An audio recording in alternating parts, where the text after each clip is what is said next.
Making a roller bottle is very easy. All you need to get started is an empty roller bottle, the roller cap and the black lid, the essential oils that you want to use in the recipe, and some labels of some kind. So I'm using our Classic Collection 1.1. And you're also going to need a carrier oil. Coconut oil is what I love. You could also use almond oil, jojoba, any kind of liquid carrier oil. Just make sure it's going to stay liquid all the time. Okay, so first up, you're gonna take your roller bottle, and you need to know what the recipe is. So if you have one of our recipe cards, you can follow the recipe on there.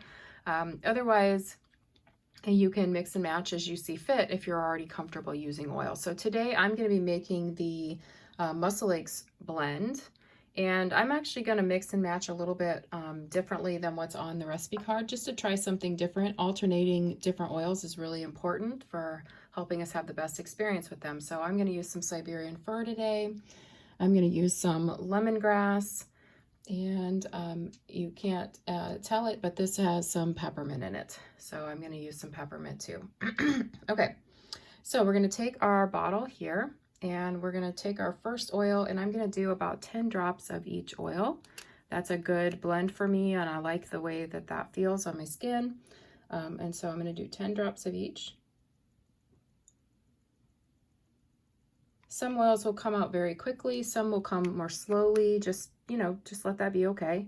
If you get an extra drop in there, it's not a big deal. Don't stress. And I'm going to add some lemongrass. If I can get it open. Add 10 drops of lemongrass.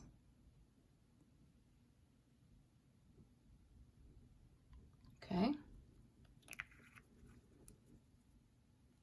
There.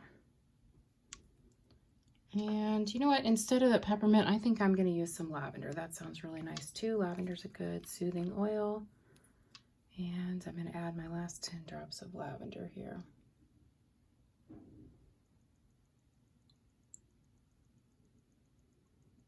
Okay, so I put all the essential oils into the bottle. Doesn't, whatever roller bottle you're making, once they're all in there, you're going to grab your coconut oil or your carrier oil.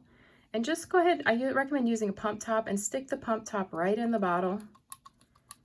It makes it so quick and easy and not messy at all. And I'm going to fill it up, set that down, grab my roller ball. When you pop your roller bottle in, you want to slide it in there, and you want no gap between the glass and the plastic. So I'm going to set it down on the table, pop that in, and as you can see, there is no gap between the glass and the plastic. Put your lid on, just like that. Give it a good shake. And then you're going to grab your recipe here, your label, pull it off. And the trick with curved surfaces is to line it up where you want it and go right down the middle of the roller bottle, down the label I mean, and then smooth away from the center. That'll prevent air bubbles and wrinkles, things you don't want on your rollers. Press it down nice and firm, and now that is a permanent label. Don't throw this out when you're done, because you're going to be able to refill this over and over again. And again, I love this because it has the directions right on the bottle. And that's it, you guys. That's how you make a roller blend.